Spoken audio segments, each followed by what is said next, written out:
Bismillahirrahmanirrahim. Assalamualaikum warahmatullahi wabarakatuh.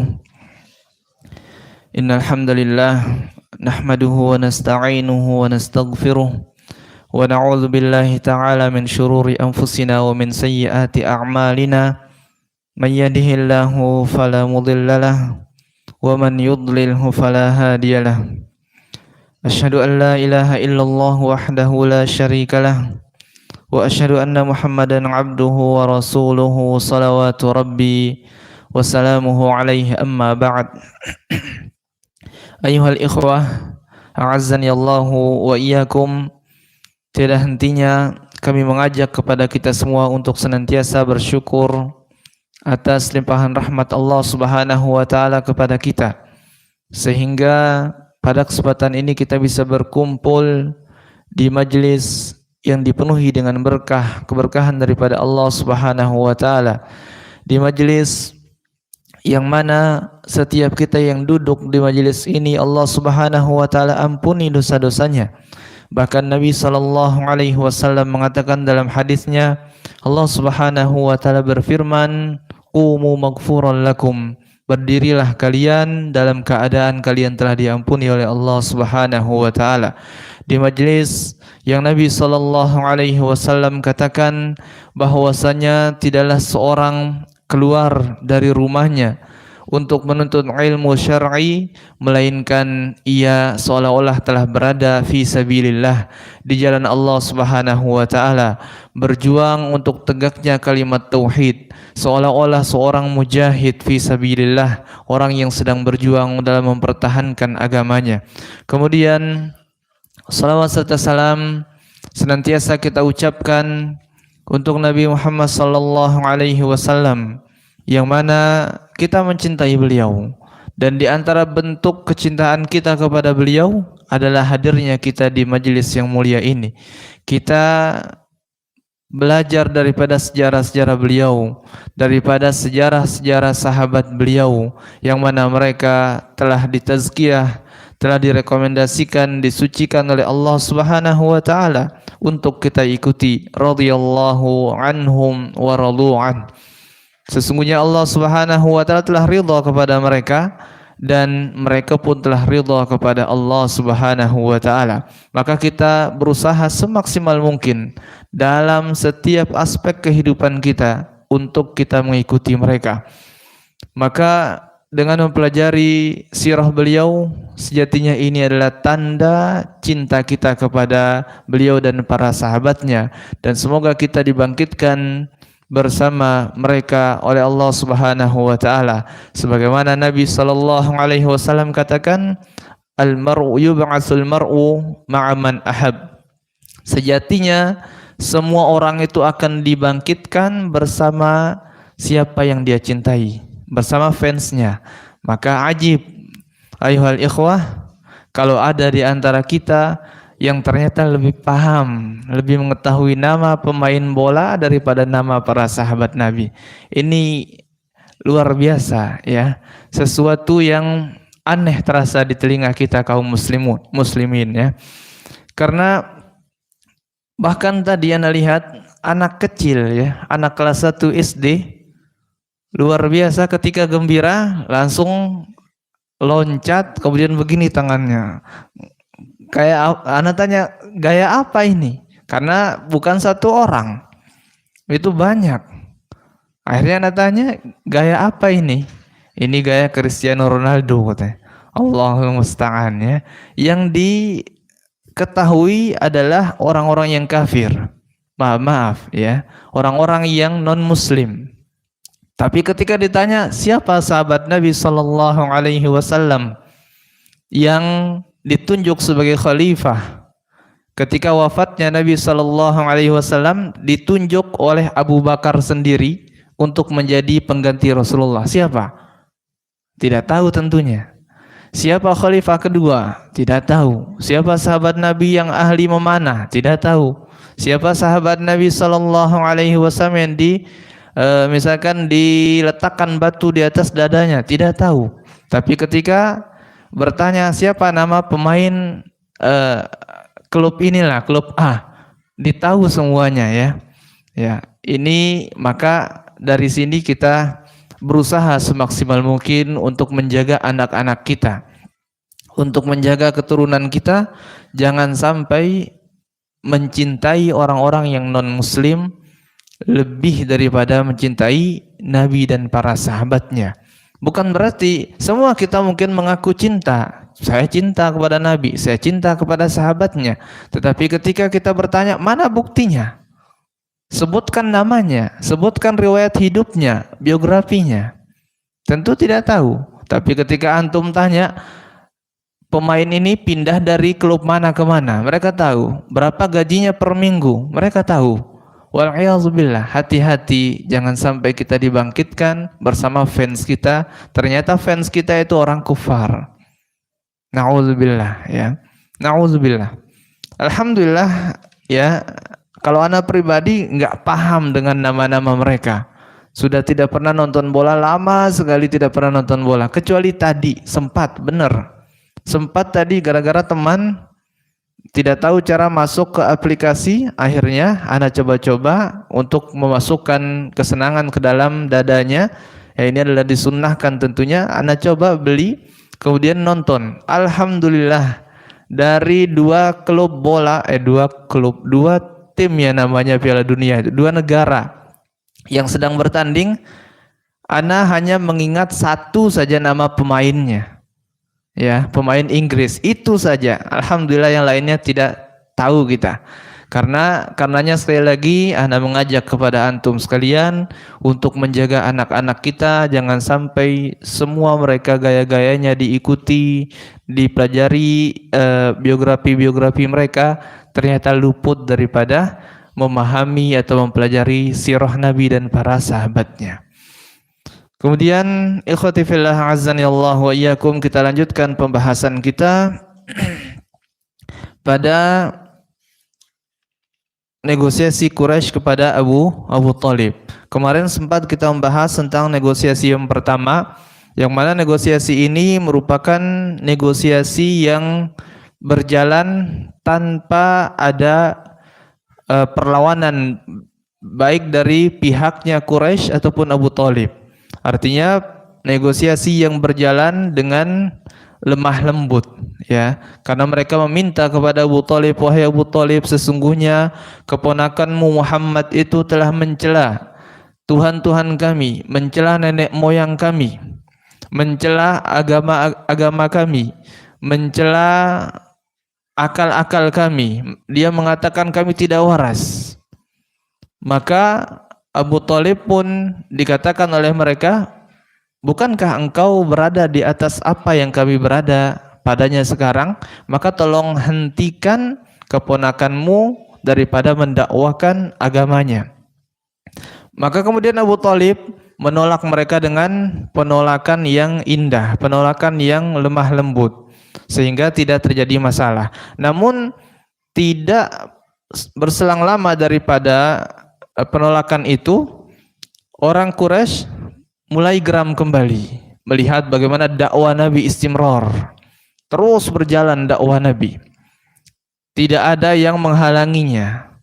Maka datanglah orang Quraisy untuk yang kedua kalinya kepada Abu Thalib, lalu dengan cara sedikit mengancam Abu Thalib, sampai-sampai mengatakan, kamu hentikan keponakanmu daripada dakwahnya, atau kalau engkau tidak bisa, kami yang hentikan. Sampai apa? Sampai kami orang Quraisy yang binasa ataupun keponakanmu. Maka mendengar kalimat tersebut, paman Nabi SAW yang sangat mencintai beliau tentu sedikit dhayiq dalam dadanya, sedikit merasa sempit, sedikit tertekan. Bagaimana ancaman orang Quraisy kepada keponakannya, dan secara khusus dan kemudian secara umum kepada Abu Thalib. Maka mendengar hal tersebut mulai gentar Abu Thalib, sehingga Nabi dipanggil, kemudian diminta untuk berhenti berdakwah. Namun Nabi SAW katakan dalam bahasa kiasan, wahai pamanku, andai di tangan kananku ini diletakkan matahari, di tangan kiriku ini diletakkan rembulan atau bulan, Saking beratnya keduanya ini, mereka sengaja taruh. Agar apa? Agar aku tidak bisa berjalan, tidak bisa mengangkatnya, kemudian tidak akan bisa berdakwah. Maka kata Nabi, andai keduanya diletakkan di tanganku, sungguh aku akan tetap mendakwahkan hal tersebut sampai Allah memenangkan agama ini atau aku yang binasa. Hanya dua pilihan, tidak ada yang ketiganya. Maka mendengar hal tersebut, pamannya yang bernama Abu Thalib mulai riqqah, masuk riqqah, mulai melembek hatinya, melunak, terutama melihat keponakannya mulai menangis, beliau menangis. Kemudian setelah itu Abu Thalib mengatakan, wahai Muhammad, pergilah engkau dakwahkan agama ini sesukamu. Demi Allah aku tidak akan menyerahkanmu kepada mereka begitu saja. Maka kemudian Nabi melanjutkan dakwahnya. Setelah Nabi melanjutkan dakwahnya, maka orang Quraisy pun mati kutu. Mereka seolah-olah melihat Abu Thalib itu benar-benar cinta kepada keponakannya. Mereka yakin sekali Abu Thalib ini cinta sekali kepada Muhammad, kepada keponakannya. Maka dicarilah cara untuk menggantikan posisi Nabi Muhammad itu dengan orang lain. Menggantikan posisi Nabi Muhammad di hati Abu Thalib dengan orang lain, dengan orang yang mereka kira lebih baik daripada Rasul sallallahu alaihi wasallam. Kemudian Nabi Muhammad pun bisa mereka bunuh. Maka datanglah mereka diketuai oleh Al-Walid bin Mughirah. Pernah kita sebut tentang Al-Walid bin Mughirah. Bagaimana orang ini adalah orang yang sangat dihormati di tengah-tengah kaum Quraisy. Al-Walid bin Mughirah merupakan orang yang paling tua dari segi umur di tengah-tengah orang Quraisy. Orang yang paling kaya, orang yang benar-benar mempunyai kekuasaan di tengah-tengah orang Quraisy. Berasal dari Bani Makhzum, sama dengan sukunya Abu Jahal. Al-Walid bin Mughirah ini usia dia saat itu 82 tahun ketika Nabi diutus oleh Allah Subhanahu wa taala. Usia Al-Walid bin Mughirah ini 82 tahun. 82 tahun, dan dia merupakan orang yang sangat-sangat kaya. Saking kayanya dikatakan oleh muarrikh, oleh sejarawan, dia memiliki tanah di bentang Mekah sampai Taif, itu tanahnya dia semua. Maka kalau antum masih mengingat bagaimana ketika Al-Walid bin Mughirah diminta oleh kaumnya untuk menantang Rasulullah berdebat tentang Quran. Kemudian dia datang kepada Rasul sallallahu alaihi wasallam. Dia datang, kemudian sebelum dia berbicara, Rasulullah kemudian membacakan ayat Quran kepada beliau, kepada Al-Walid bin Mughirah. Setelah mendengarkan hal tersebut, masuk iman dalam hati Al-Walid bin Mughirah. Maka setelah melihat kejadian tersebut, orang-orang Quraisy mulai menghindar daripada Al-Walid bin Mughirah. Ternyata ketua kita kalah berdebat dari Muhammad, kata mereka. Ini sudah tidak layak untuk dijadikan ketua, dijadikan pembesar, dijadikan senior. Maka kemudian Abu Jahal datang kepada Al-Walid bin Mughirah mengatakan, wahai paman, bagaimana hasil perdebatanmu, kata Abu Jahal. Sesungguhnya kaummu ini sudah tidak sabar mendengarkan hal tersebut. Mereka bahkan mengumpulkan harta yang banyak sekali untukmu. Maka apa kata Al-Walid bin Mughirah yang mempunyai tanah, dibentangkan tanah tersebut dari Mekah sampai Taif, saking banyaknya. Dia mengatakan, sesungguhnya kalian tahu, aku ini adalah orang yang paling kaya di antara kalian, orang yang paling cerdas di antara kalian, orang yang paling memahami syair. Syair-syair itu semua sudah aku kuasai, semua bentuknya, kata Al-Walid bin Al-Mughirah. Maka dia mengatakan, sesungguhnya Al-Quran ini manis sekali, ya. Dan panjang perkataan yang telah kita bawakan di pertemuan-pertemuan yang sebelumnya. Artinya wajhul istidlal, sisi pendalilan yang ingin Anda sampaikan, dia adalah orang yang paling kaya dan paling berpengaruh di tengah kaum Quraisy saat itu. Anaknya 17, kemudian yang masuk Islam 4. Masuk Islam 4, yang paling terkenal adalah Khalid ibnul Walid, panglima Islam yang luar biasa. Panglima Islam yang luar biasa yang pernah mengalahkan pasukan Romawi 3.000 orang melawan 120.000 orang menang, ya, di perang-perang yang telah terjadi dalam sejarah Islam. Khalid ibn Walid dijuluki sebagai Sayfullahil Maslul, pedang Allah Subhanahu wa taala yang telah terhunus. Nah, kemudian anak Al-Walid bin Al-Mughirah yang masuk Islam yang kedua adalah Al-Walid bin Al-Walid. Al-Walid anaknya Al-Walid. Jadi orang Arab itu biasa, nama bapak sama dengan nama anak itu biasa. Hamdan anaknya Hamdan itu biasa. Ya. Maka nama anaknya di sini adalah Al-Walid bin Al-Walid. Al-Walid anak laki-laki dari Al-Walid. Kemudian yang ketiga yang masuk Islam daripada anak Al-Walid bin Mughirah ini adalah Hisham bin Al-Walid. Dan yang keempat adalah Najiyah binti Al-Walid. Jadi 4 anaknya masuk ke dalam agama Islam dari 17 anak. Maka melihat keadaan Nabi Sallallahu Alaihi Wasallam yang terus berdakwah dan ancaman demi ancaman diberikan kepada Abu Thalib, ternyata tidak ada dampaknya, tidak ada efeknya, tidak ada efek jerahnya, sehingga Al-Walid bin Al-Mughirah yang paling senior di antara orang Quraisy dan beberapa pembesar Quraisy datang menemui Abu Thalib untuk yang ketiga kalinya untuk bernegosiasi. Kemudian mereka datang membawa anaknya Al-Walid bin Mughirah yang bernama Ammarah bin Al-Walid. Nama anak yang dibawa adalah Ammarah bin Al-Walid. Ammarah bin Al-Walid ini saudaranya daripada Khalid ibn Al-Walid, merupakan sayyidu syababihim, pemimpin pemuda Quraisy.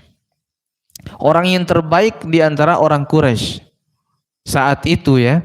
Jadi Ammarah ini merupakan orang yang sangat cerdas, orang yang sangat kaya, orang yang sangat kuat dan banyak pasukannya. Karena memang anak daripada Al-Walid bin Mughirah ini hampir semuanya adalah ahli perang. Dari kecil, seperti Khalid ibn Al-Walid, dari kecil beliau sudah dilatih untuk menjadi seorang yang ahli dalam berperang. Dari kecil beliau terkenal mempunyai seperti bekas luka bakar di sebelah kanannya. Di masa anak-anaknya beliau terkena penyakit itu? Penyakit yang seolah-olah meleleh. Allahu a'lam di Indonesia, seolah-olah meleleh kemudian seperti bekas luka bakar. Nah, dari situ beliau sudah mulai berperang, sudah mulai latihan berperang sampai beliau menjadi orang yang ahli dalam perang. Begitu juga anak-anak yang lainnya daripada Al-Walid bin Al-Mughirah. Nah, Ammarah ini banyak juga pasukannya, orang yang ahli juga dalam bermain pedang dan bela diri. Maka dibawalah Ammarah ini kepada Abu Thalib. Kemudian dikatakan oleh Al-Walid bin Mughirah selaku seorang bapak kepada Abu Thalib, "Wahai Abu Thalib, kami ini tahu tentang kecintaan engkau kepada Muhammad, kepada keponakanmu ini. Karena orang Quraisy tahu betul siapa Nabi Muhammad ini, dari kecil dicintai oleh semuanya. Bahkan musuhnya yang paling keras siapa? Paman beliau sendiri cinta kepada Nabi Muhammad. Kita sudah bahas bagaimana budak yang bernama Barokah dari Habasyah yang dikenal dengan kunyah Ummu Aiman, budak Abu Lahab, ketika Nabi lahir, saking gembiranya Abu Lahab dibebaskan budak ini. Saking cintanya Abu Lahab kepada Rasul sallallahu alaihi wasallam. Kemudian bagaimana kakeknya? Sempat kita ceritakan dahulu bahwasanya kakeknya mempunyai tempat duduk di sekeliling Ka'bah. Jadi seolah ada tempat khusus dari seperti bantal. Kemudian beliau Abdul Muttalib duduk di atas itu, kemudian dikelilingi oleh semua anak-anaknya. Tidak ada satupun orang yang pernah duduk di situ, hatta anaknya sendiri. Namun ketika Nabi duduk di situ, kemudian dilarang oleh anak kakek beliau atau dilarang oleh paman-paman beliau, maka Abdul Muttalib selaku kakek mengatakan, biarkan dia, fa inna lahu sya'nun 'azim, katanya. Karena sejatinya Muhammad ini mempunyai masa depan yang cerah, masa depan yang luar biasa, kata Abdul Muttalib. Sepeninggal Abdul Muttalib, kemudian dikafalah, ditanggung kehidupannya oleh paman beliau yang bernama Abu Thalib yang sedang kita bahas ini. Dari usia 8 tahun sampai setelah menjadi Nabi pun masih ditanggung, ibaratnya masih dekat dengan Abu Thalib. Abu Thalib juga diriwayatkan lebih mencintai Nabi SAW daripada anak-anaknya. Bahkan orang Quraisy dulu saking cinta kepada Nabi Muhammad di usia beliau yang ke-35 tahun, ketika cerita renovasi Ka'bah, kalau antum masih ingat bagaimana hampir terjadi peperangan antar mereka.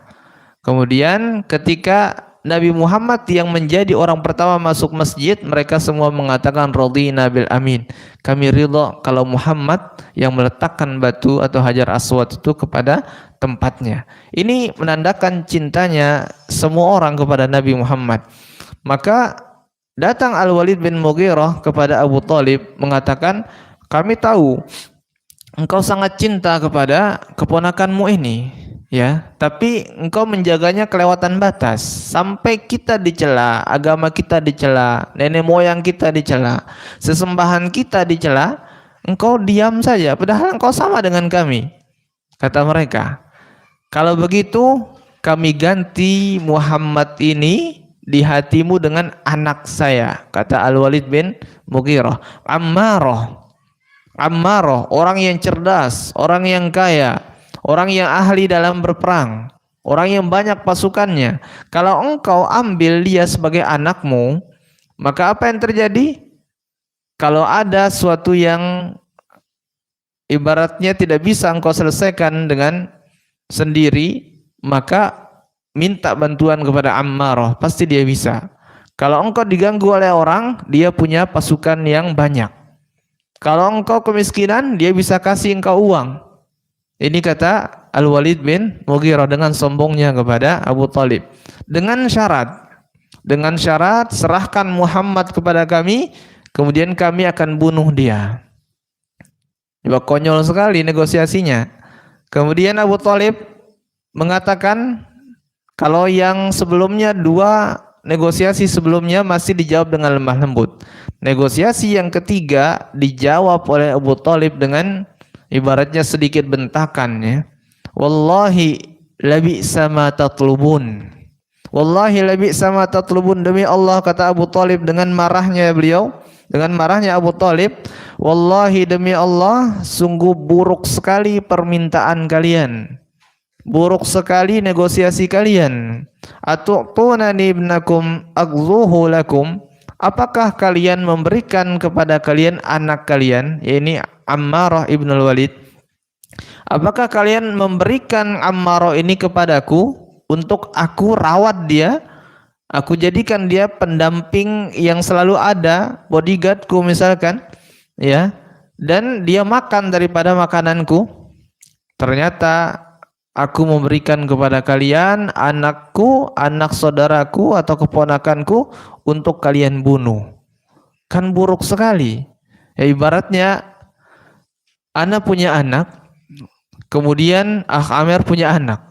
Kemudian ana bilang, tolong Said dirawat ya, disekolahkan sampai tembus Madinah misalkan. Nah, anak antum serahkan ke ana, nanti ana bunuh. Gimana kira-kira itu? Pasti ambil parang Amer, ya. Ya, pasti itu tidak mungkin mau. Maka Abu Thalib langsung marah, demi Allah sungguh buruk permintaan kalian, kalian berikan anak kalian kepadaku untuk aku hidupkan dia, ternyata aku berikan anakku kepada kalian untuk kalian bunuh. Ya, ini permintaan yang konyol, permintaan yang tidak masuk akal, kata Abu Thalib. Maka mendengar pernyataan daripada Abu Thalib, orang-orang Quraisy mereka kembali ke rumah mereka. Ini adalah negosiasi terakhir, ya, negosiasi yang ketiga atau yang terakhir. Setelahnya mereka mulai mengambil langkah baru di dalam menghentikan dakwah daripada Nabi Sallallahu Alaihi Wasallam. Sekarang kita masuk kepada i'tidaat ala Rasulillah Sallallahu Alaihi Wasallam. Bagaimana i'tida? I'tida itu melampaui batasnya mereka kepada Rasul Sallallahu Alaihi Wasallam. Maksudnya apa? Mereka sudah berani memukul Rasulullah, mereka berani menaruh kotoran di rumah Rasulullah, di baju Rasulullah. Ini i'tida. I'tida itu melampaui batas. Yang harusnya nggak boleh begitu. Dalam bermuamalah tentunya tidak boleh seperti itu. Namun mereka melampaui batas. Maka orang Quraisy mulai melampaui batas kepada Rasul sallallahu alaihi wasallam. Walamma fashilat Quraisyun wa ya'isu. Tatkala orang-orang Quraisy gagal daripada negosiasinya dan kemudian mereka mulai putus asa daripada negosiasi mereka kepada Abu Thalib, wara'au. Mereka melihat annal inzara wat tahaddi wal musawamata lam tajid naf'an. Mereka mulai melihat bahwasanya inzar, peringatan, kemudian ancaman, dan yang semisal dengan yang kita sebutkan itu tadi ternyata tidak berdampak kepada Abu Thalib dan Rasul Sallallahu Alaihi Wasallam.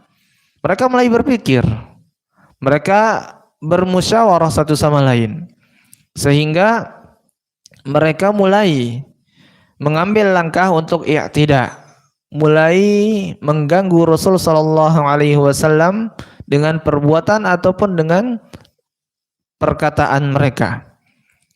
Dan kemudian yang lebih sakit lagi, mereka menambah siksaan yang mereka berikan kepada kaum muslimin yang sebelumnya telah kita bahas. Bagaimana penyiksaan di tema penyiksaan orang Quraisy terhadap orang yang beriman kepada Nabi Sallallahu Alaihi Wasallam. Kita membahas hal tersebut beberapa pertemuan. Kita melihat bagaimana beratnya siksaan yang dialami oleh orang-orang Muslim saat itu. Berat sekali, sampai Khabbab bin Arath dilelehkan besi kemudian dimandikan dengan lelehan besi tersebut sampai semua kulitnya belang, terkelupas semuanya, kebakar. Ada kemudian batu panas yang tajam ditanam di bawah, kemudian ditarik beliau sampai berlubang punggung-punggungnya. Ya, Bilal bin Rabah ditaruh batu di atas dadanya. Sumayyah atau Ummu Yasir, beliau meninggal menjadi perempuan syahid atau perempuan yang meninggal sebagai syahid yang pertama dalam Islam. Bapaknya ditebas lehernya oleh Abu Jahal. Dan masih banyak sahabat-sahabat lain yang kita telah bahas tentang siksaan mereka. Nah, kesimpulannya siksaan mereka kepada sahabat Nabi Sallallahu Alaihi Wasallam sangat-sangat keras. Sekarang setelah negosiasi itu selesai, ditambah 2 kali lipat lagi, ikhwati fillah. Maka kita dengar nanti istilah ada hijrah ke Habasyah. Sampai 2 kali hijrah ke Habasyah. Saking Nabi melihat sahabat itu luar biasa siksaan yang mereka alami, ya, akhirnya diperintahkan untuk hijrah ke negeri Habasyah. Kita sama dengan kita, mungkin kalau kita diancam, kalau kita wala'iyadzubillah dipukul misalkan, diapa-apakan lah begitu, dihukum dan lain sebagainya, kita bisa tahan. Tapi coba sudah orang yang paling dekat dengan kita. Kita dipukul mungkin masih kita bisa ketawa. Tapi kalau dibilang nanti ya, kalau kamu ndak misalkan begini-begini, saya akan pukul ibumu. Sakit sekali kita itu. Terkadang kita nyerah. Lihat sudah anakmu nanti saya ginikan. Ini luar biasa sakitnya. Maka Rasul Shallallahu Alaihi Wasallam kemudian memerintahkan sahabat untuk hijrah ke Habasyah. Nah, menjadi intinya adalah siksaan yang dialami oleh sahabat Nabi Shallallahu Alaihi Wasallam bertambah 2 kali lipat karena Rasulullah tidak mau berhenti dan paman beliau tidak mau menghentikan dakwah beliau Shallallahu Alaihi Wasallam. Wa haitsu inna Rasul Shallallahu Alaihi Wasallam kana mu'azzazan, muhtasyaman, muhtaraman. Dan Nabi Shallallahu Alaihi Wasallam kita ketahui bersama bagaimana beliau adalah seorang yang mu'azzaz, seorang aziz, orang yang luar biasa, punya kemuliaan. Beliau dimuliakan, dihormati oleh orang-orang. Maka yang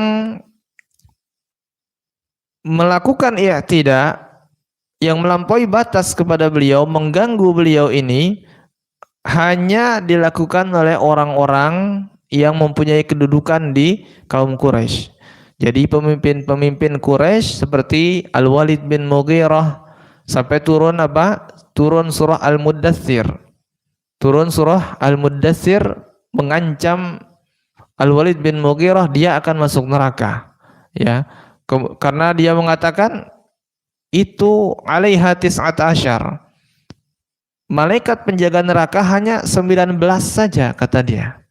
Kemudian bayangkan orang Quraisy, kalau kita punya 19.000, nah satu malaikat dilawan oleh 1.000 kan bisa itu kita keluar dari neraka katanya. Ya seperti itu celaan-celaan yang dilakukan oleh Al-Walid bin Mughirah. Kemudian Allah menurunkan surah Al-Muddatsir mengancam dia dengan neraka. Kemudian Abu Lahab turun surah Al-Lahab. Kemudian ya banyak sekali pembesar-pembesar Quraisy yang Allah Subhanahu wa taala ancam mereka dengan siksaan baik di dunia ataupun di akhirat. Maka yang melakukan penyiksaan atau gangguan kepada Rasul sallallahu alaihi wasallam hanya dilakukan oleh pembesar-pembesar Quraisy, pemimpin-pemimpin Quraisy. Walam yajtari ala dzalika adnahum wa ammatahum. Tidak ada yang berani mengganggu Rasulullah dari kalangan bawah, dari kalangan rakyat biasa saja, ya nggak berani mereka. Dan kalau saja ada yang mengganggu Rasulullah misalkan dari rakyat biasa, maka tentu Abu Thalib akan menghukum orang tersebut. Tetapi kalau yang menyiksanya Umayyah bin Khalaf, kemudian Abu Jahal, Al-Walid bin Mughirah, kalau ingin dibalas, maka mereka punya pasukan. Bisa terjadi pertumpahan darah sesama Quraisy. Maka yang menyiksanya hanya yang pemimpin-pemimpin saja. Wa kana an-nafar alladzina yu'dzunahu fi baitihi Abu Lahab wal Hakam bin Abil As bin Umayyah wa Uqbah bin Abi Mu'aid wa Adi bin Hamra As-Saqafi wa Ibn al-Asda al-Hudhali. Orang-orang yang menyiksa Rasul sallallahu alaihi wasallam, pembesar-pembesar Quraisy yang menyiksa Rasul sallallahu alaihi wasallam di rumahnya. Di rumahnya. Ini saking beraninya mereka sampai menyiksa Rasulullah di rumahnya sendiri. Di dalam rumahnya mereka berani. Siapa saja? Di antaranya adalah Abu Lahab. Karena rumah Rasulullah dengan Abu Lahab itu berdampingan. Namanya keponakan kandung, paman kandung. Maka rumahnya Abu Lahab berdampingan dengan rumahnya Rasul sallallahu alaihi wasallam. Adapun yang selainnya yang kita sebutkan tadi, Hakam bin Abil As bin Umayyah, Uqbah bin Abi Mu'aid, kemudian Adi bin Hamra As-Saqafi, Ibnu al-Asda Al-Hudhali, semua mereka ini adalah tetangga dekatnya Rasul sallallahu alaihi wasallam. Jadi Rasulullah dikelilingi oleh tetangga-tetangga yang buruk. Fakana ahaduhum yatrahu alaihi rahmasyah wa huwa yusalli. Di antara bentuk gangguan yang dilakukan oleh orang Quraisy kepada Rasul sallallahu alaihi wasallam adalah mereka meletakkan atau melemparkan kepada Rasulullah ari-ari kambing, ya. Ari-ari kambing. Jadi ketika kambing itu melahirkan tentu ada pembungkusnya. Nah, pembungkus ini diletakkan kepada Rasulullah ketika beliau sedang sholat. Dan ini bukan sekali dua kali, ikhwati fillah. Ini bukan sekali dua kali. Sampai Abu Bakar tidak berani untuk mengambilnya. Sampai datang Fatimah, baru diangkat oleh Fatimah, ya, baru Fatimah marah kepada orang-orang Quraisy. Artinya ini terus-menerus berulang. Ada di antara mereka juga yang melemparkan hal tersebut kemana? Dilemparkan ke dalam periuknya Rasul sallallahu alaihi wasallam ketika Rasul sedang masak. Antum bayangkan sudah masak apalah, sop atau apapun itu masakan sudah mendidih, ternyata dilemparkan dari atas yang semisal dengan hal tersebut, ari-ari kambing, kotoran, bangkai dan lain sebagainya. Itu dilakukan oleh orang Quraisy kepada Rasul sallallahu alaihi wasallam. Kira-kira antum ada yang sudah mendapatkan gangguan seperti ini? Belum ya? Iya. Jadi jangan merasa lembek, merasa lemah. Baru dibilang celananya kebanjiran di mana, Mas? Celananya cingkrang kemudian akan melemah. Jangan begitu. Rasulullah ini parah sekali disiksa. Nanti kita akan bahas bagaimana beliau pergi ke Taif dan lain sebagainya. Jadi ala kulli hal, kita sebagai kaum muslimin harus banyak membaca sejarah. Ketika kita merasa lemah, wah itu mbek katanya, ya. Ada kambing, kita lewat jamaah, mau sholat jamaah, karena wajib kan. Kita sholat jamaah ke masjid, ada orang banyak duduk di pinggir jalan. Mbek katanya, karena kita berjenggot ternyata, baru kita paham. Kemudian kita akan berhenti untuk sholat? Tidak, ya. Yang paling sering Anda dapatkan dulu, Ustaz, titip ya sholat saya. Begitu, sering sekali. Ada yang bilang salafi, salah pikir katanya. Sudah, terserah sudah.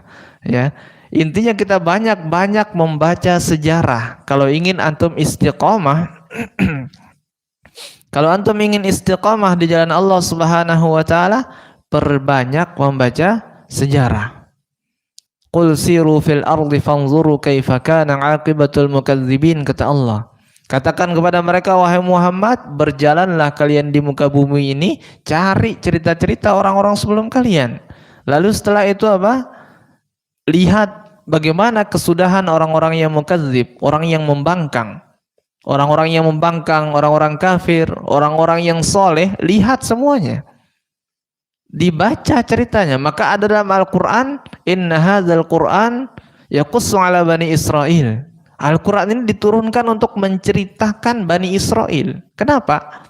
Karena mereka banyak membangkang. Jadi sampai Allah mengatakan Al-Quran ini adalah cerita Bani Israel. Kenapa? Karena mereka banyak membangkang. Maka lihat mereka membangkang. Apa akibatnya? Ketika ada orang soleh, lihat mereka. Apa akibatnya? Maka Allah perintahkan kita, qul siru fil ard. Jalan kalian di muka bumi ini, lihat sejarah-sejarah itu. Tafakkur kita. Tafakkur, kita berpikir sejenak. Oh, kalau kita bermaksiat, kalau kita mentang-mentang kaya, sombong, ada yang lebih kaya daripada kita. Qarun ditenggelamkan oleh Allah. Bidarihi, kata Allah. Bukan hanya hartanya, dia, hartanya, dan bahkan rumahnya lenyap. Orang-orang yang melihat ketika dia keluar dengan perhiasan yang banyak. Perhiasannya banyak sekali. Semua mengatakan, ya laitalana mislama utiya Qarun. andai kita ya katanya diberikan sebagaimana apa yang diberikan oleh Allah kepada Qarun. Andai kita punya harta sebagaimana hartanya dia. Bagaimana hartanya Qarun?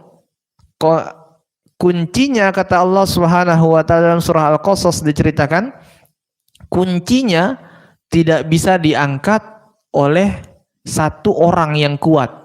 Kunci gudangnya. Dikatakan oleh ulama tafsir 10 orang bawa kunci itu baru bisa diangkat. Antum sebanyak apapun harta antum, kunci gudang antum, berangkas antum masih bisa masuk kantung kan? Ya jangan sombong ya. Nah inilah masalahnya. Maka orang-orang yang tadi berandai-andai luar biasa harta Qarun ini, coba kita diberikan oleh Allah Subhanahu wa taala seperti apa yang diberikan kepada dia. Tetapi enggak berselang lama dari itu Allah tenggelamkan dia Qarun beserta rumah-rumahnya. Maka ada istilah sekarang, ayo cari harta karun. Bukan karun tapi Qarun. Qarun ya. Maka ketika melihat Qarun ditenggelamkan, apa kata mereka? Alangkah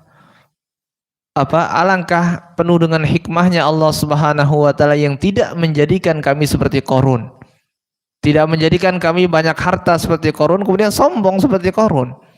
Karena di antara hamba Allah itu ada yang nggak nyocok dia kaya. Benar. Ada orang yang nggak nyocok dia miskin, ada orang yang nggak cocok dia kaya. Ini dijelaskan dalam hadis. Ya. Tiba-tiba Allah berikan kekayaan kepada dia. Dia miskin sekarang. Dia minta harta. Sementara takdirnya dia nggak cocok untuk kaya. Tapi janji Allah Subhanahu wa taala, setiap kali hambanya mengangkat tangan pasti akan diberikan. Dia terus meminta, merengek kepada Allah Subhanahu wa taala. Akhirnya yang tadinya dia sebenarnya cocoknya jadi orang miskin, diberikan harta oleh Allah. Setelah itu apa? Besar kepala dia. Ya, besar kepala. Yang tadinya romantis dengan istrinya, ketika ada hartanya, ngomel dikit istri, ngeri ancamannya. Jangan gaya kamu, 1000 perempuan seperti kamu tuh bisa saya dapatkan. Jangan macam-macam. Gak ada lagi keharmonisan dalam rumah tangga. Ada orang yang gak cocok misalkan menjadi orang yang miskin. Kenapa? Karena dia kalau miskin dia nanti akan mencela takdir Allah Subhanahu wa taala. Maka Allah berikan dia menjadi orang kaya. Kita yang berkecukupan sekarang ini mungkin hanya dengar ya, orang miskin begini-begini, kita menasihati sabar akhi, sabar, inilah ujian daripada Allah. Antum belum rasa ya.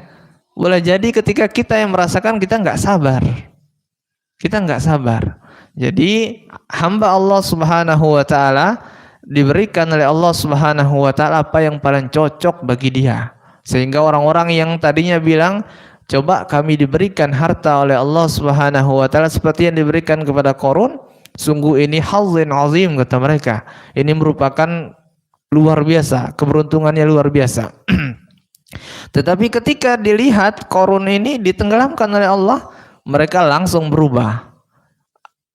Alangkah penuh hikmatnya Allah, kita tidak dijadikan seperti Qarun. Andai kita dijadikan seperti Qarun kemarin, kita juga ditenggelamkan seperti Qarun. Kita masuk neraka.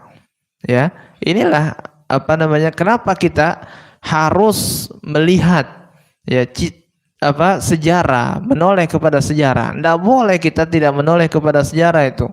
Sunnatullah. Ya, sunnatullah, inilah takdir Allah Subhanahu wa taala. Inilah jalan Allah. Kita harus lihat kepada sejarah. Sejarah itu adalah jundun min junudillah. Salah satu daripada tentara-tentara Allah Subhanahu wa taala yang Allah kuatkan kita, istiqomahkan kita dengannya. Maka tetap menoleh kepada sejarah. Bagaimana istiqomahnya Nabi Ibrahim, bagaimana istiqomahnya Nabi Muhammad. Semua nabi-nabi lihat, baru ambil pelajaran dan berusaha untuk mendekati, minimal kalau kita tidak bisa menyerupai mereka, kita berusaha semaksimal mungkin untuk menyerupai mereka. Kalau melihat ada suatu kaum yang Allah tenggelamkan, kaum Lut. Antum tahu kaum Lut itu mereka adalah orang LGBT yang sekarang lagi na'udzubillah ya, sedang viral-viralnya di media. Na'udzubillah, kaum Lut itu ini mereka adalah orang yang homoseksual dan suka lesbi. Kenapa mereka terjadi seperti itu? Bisa terjadi seperti itu karena mereka bosan dengan lawan jenis. Mereka awalnya suka berzina. Ya, mereka suka berzina. Sampai mereka Allah tanamkan, mungkin mereka merasa kayaknya gini-gini aja kalau sama perempuan, lawan jenis. Carilah yang sensasinya baru. Sama-sama laki-laki, yang perempuan sama-sama perempuan. Bukan kaum Lut itu adalah mereka yang hanya laki-laki dengan laki-laki, tidak. Tetapi laki-laki dengan laki-laki, perempuan juga dengan perempuan, yang lesbian ataupun homoseksual. Artinya kenapa? Allah Subhanahu wa taala larang kita daripada perzinahan dan lain sebagainya, itu ada hikmahnya ikhwati fillah. Allah larang kita untuk melakukan zina ya, karena takutnya nanti kalau sudah terlalu banyak merasakan ya, maaf, akhirnya dia bosan sehingga cari sensasi yang baru. Na'udzubillah. Inilah hikmah daripada setiap perintah dan larangan Allah Subhanahu wa taala. Kemudian Nabi sallallahu alaihi wasallam ketika mendapati tetangga beliau mengganggu beliau sallallahu alaihi wasallam dengan kotoran-kotoran yang kita sebutkan tadi, maka beliau mengambil kotoran tersebut dan kemudian beliau keluar rumah sambil mengatakan, membuang kotoran tersebut sambil mengatakan apa? Ya Bani Abdi Manaf. Karena Bani Abdi Manaf, orang Quraisy ini rata-rata mereka dipanggil juga Bani Abdi Manaf, anak keturunan Abdi Manaf. Maka di bawahnya adalah Hashim. Ya, di bawahnya Hashim, di bawahnya Abdul Muttalib, kemudian Abu Thalib. Nah, dari situ bercabang-cabang mereka. Kabilah Quraisy ada yang Bani Abdi Manaf, ada yang Bani Abdi Hashim, terpecah-pecah sehingga mempunyai pemimpin satu dengan yang lainnya. Kemudian mereka mengatakan, wahai Bani Abdi Manaf, afwan, Rasul sallallahu alaihi wasallam mengatakan, wahai Bani Abdi Manaf, ayu jiwarin hadza? Beliau mengatakan apa? Ayu jiwarin hadza? Tetangga macam apa kalian ini? Ya, sambil beliau membuang kotoran tersebut, beliau kemudian mengatakan, wahai Bani Abdi Manaf, tetangga macam apa kalian? Ini adalah siksaan atau gangguan yang diberikan oleh orang Quraisy, pembesar Quraisy lebih tepatnya, kepada Rasul sallallahu alaihi wasallam di rumahnya sendiri. Ya. Bagaimana coba cara dia manjat? Mereka manjat ke rumah Rasulullah, kemudian mereka meletakkan hal tersebut. Kan ini sesuatu yang kalau dibayangkan di zaman sekarang mungkin ya, sudah bonyok mungkin, masuk ke pagar orang, apalagi ada CCTV-nya sekarang. Nah, ini Rasulullah sabar saja, sabar menerima gangguan mereka. Kemudian selanjutnya ada Umayyah bin Khalaf. Ada yang masih ingat siapa Umayyah bin Khalaf? Umayyah bin Khalaf pernah kita bahas di 2 atau 3 pertemuan yang lalu, 2 pertemuan yang lalu. Umayyah bin Khalaf. Umayyah bin Khalaf ini ikhwati fillah adalah tuannya Bilal bin Rabah ya. Tuannya Bilal bin Rabah. Umayyah bin Khalaf tuannya Bilal bin Rabah nanti dibunuh oleh Bilal bin Rabah di perang Badar. Dan kisah kematian Umayyah bin Khalaf ini juga penuh drama ya, penuh drama sampai dilindungi oleh paman Nabi Abbas ya, tapi dibacok lewat bawah oleh Bilal dan kawan-kawannya. Ketika mau ditebas, pamannya hadang. Lewat belakang, pindah lagi Abbas ke belakang. Karena banyak orang, akhirnya Bilal memanggil temannya, 4 atau 5 orang. 4 atau 5 orang, maka Abbas tentu tidak bisa lagi hadang begini, tidak bisa lagi. Maka Abbas meletakkan Umayyah bin Khalaf di bawah, disuruh tengkurap, kemudian Abbas naik ke atas punggung Umayyah bin Khalaf, tengkurap sambil melindungi biar nggak ditebas. Tapi ya ditusuk begini dari bawah ya, mati juga. Ya, mati juga. Nah, ini Umayyah bin Khalaf, orang yang sangat-sangat membenci Rasulullah dan sangat senang dalam mengolok-olok Rasul sallallahu alaihi wasallam. Karena orang ini apa? Idza ra'ahu hamazahu wa lamazahu. Kalau melihat Rasul sallallahu alaihi wasallam, dia mengumpat aja kerjaannya, mencela, menghina. Ini kerjaannya Umayyah bin Khalaf. Wailul likulli humazatil lumazah. Celakalah bagi orang-orang yang mengumpat, baik itu dengan humazah ataupun lumazah. Apa itu perbedaannya antara humazah dengan lumazah? Perbedaannya adalah kalau humazah itu dengan tangannya. Ketika Rasulullah lewat, dia isyaratkan seperti itu, atau dengan matanya, diejek dengan matanya, gitu. Nah, sehingga Allah mengatakan dalam Al-Quran, wa idza marru bihim yataghamazun. Kalau Rasulullah lewat di hadapan mereka, mereka taghamuz, mereka bermain-main mata, mengejek Rasulullah.